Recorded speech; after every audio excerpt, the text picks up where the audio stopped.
Assalamualaikum warahmatullahi wabarakatuh.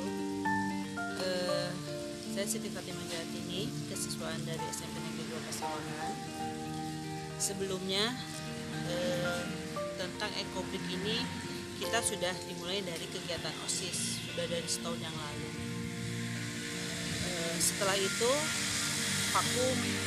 vakum karena pembelajaran sekarang sudah di rumah. Lanjut kemarin itu Pak Kadis sudah datang ke sekolah kami dengan membawa ahli ekologi dan FIJA, ditindaklanjuti sampai akhirnya kami mendapatkan banyak ilmu, sampai ditindaklanjuti terus sehingga ilmu kami bertambah dengan mengajak anak-anak dimasukkan kepada pembelajaran yang wajib dilakukan atau mengerjakan atau membuat ekobrik ini dulu. Terima kasih kepada Bapak Kadis, kepada Kang Efijal yang sudah menambah wawasan anak-anak, juga menambah ilmu. Biasanya hanya dibuang ke tong sampah, dan ini ternyata hanya berpindah tempat ke lahan-lahan tempat pembuangan akhir kita, ya. Kalau di Purwakarta itu kita tahu bersama bahwa TPA kita itu berada di mana? Di Cikolotok, ya. Nah, selain sampah-sampah ini berakhir di landfill atau di tempat pembuangan air seperti di Cikolotok, seringkali sampah-sampah ini juga akhir di sungai, ya, karena perilaku membuang sampah sembarangan, lalu kemudian terbawa hanyut sampai ke lautan. Nah, hal yang harus kita pelajari bahwasanya plastik-plastik seperti ini sangat sulit sekali terurai, ya, dan membutuhkan waktu yang cukup lama. Nah, sehingga ini akhirnya menimbulkan kerusakan ekologi yang serius, baik kerusakan tanah, ya, kerusakan terhadap kualitas air, dan juga merusak atau menimbulkan kerusakan kepada biota. Assalamualaikum warahmatullahi wabarakatuh. Perkenalkan, nama saya Siti Nurani. Saya di sini mau terima kasih atas ilmu dan wawasannya, karena membuat ekobrik ini sangat sederhana dan juga bisa mengurangi sampah plastik, dan ini juga bisa dilakukan untuk kedepannya dan akan menjadi kegiatan wajib di sekolah. Kepada biota sungai dan biota laut kita. Nah, seringkali kita tidak sadar bahwa kemasan-kemasan plastik yang kita buang sembarangan tadi, ya, ke sungai, lalu hanyut terbawa sampai ke lautan, itu akhirnya menjadi mikroplastik atau partikel-partikel plastik kecil. Yang ini akhirnya dimakan oleh biota laut kita, dimakan oleh ikan-ikan yang akhirnya dikonsumsi juga oleh kita, dimakan oleh ikan tongkol, dimakan oleh ikan bandeng, dimakan oleh sangat sehat dan baik untuk kesehatan, ya. Makanan laut itu karena mengandung omega 3 yang sangat tinggi, harusnya kan baik untuk kesehatan. Nah, tapi karena saya selaku kepala SMP 2 Pasawahan sangat mengapresiasi di tengah pandemi ini adanya pelatihan tentang ekobrik gitu. Mudah-mudahan ini jadi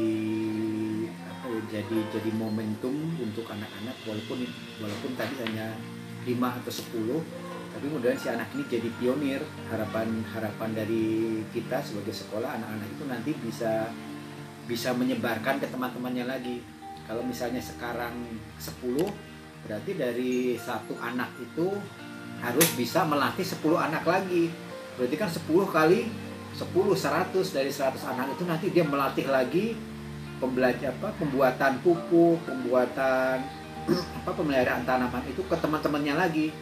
Jadi sebenarnya nanti ada pembelajaran yang berjalan di tengah-tengah lingkungan anak-anak gitu.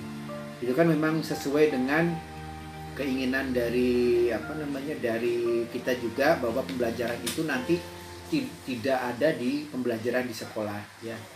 Jadi pembelajaran itu dilaksanakan di lingkungan masing-masing, mungkin dengan bantuan orang tua, dengan fasilitas yang ada di rumahnya masing-masing. Ini bisa membantu anak untuk tetap eksis belajar, ya. Kalaupun nanti ada tatap muka, mudah-mudahan hasil anak itu bisa kita bawa nanti di bulan-bulan, kita juga belum tahu, ataukah di bulan Desember si anak itu bisa membawa hasil karyanya. Ini kan pembelajaran yang bagus. Kalau saya lihat kan tadi banyak sekali kreativitas yang sudah dikembangkan. Misalnya tadi ada pembuatan meja kursi, pembuatan apa yang nanti digunakan buat benteng gitu ya. Kemudian banyak hal lah yang di situ yang bisa kita ambil manfaatnya dari kegiatan ini sebagai bagaimana kita menjaga lingkungan kita ini supaya tetap terjaga.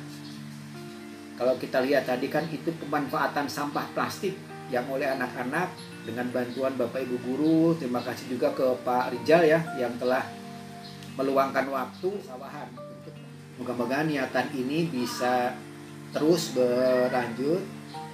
Terima kasih juga kepada Bapak Kepala Dinas Pendidikan yang telah memberikan pelatihan melalui Pak Rijal kepada siswa-siswi SMP M2. Beberapa negara di dunia ini pengolahan sampah dengan kreasi eco-green ini sudah menghasilkan banyak sekali produk, baik itu yang menjadi rumah maupun yang menjadi greenhouse.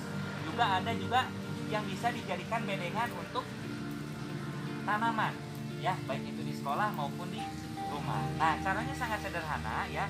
Botol-botol kemasannya bisa dari botol kemasan apapun dan bisa juga dari ukuran apapun. Ini ada contoh kemasan yang ukurannya 600 ml dan juga ada yang 1,5 liter. Ini semua bisa digunakan. Bahkan ada dari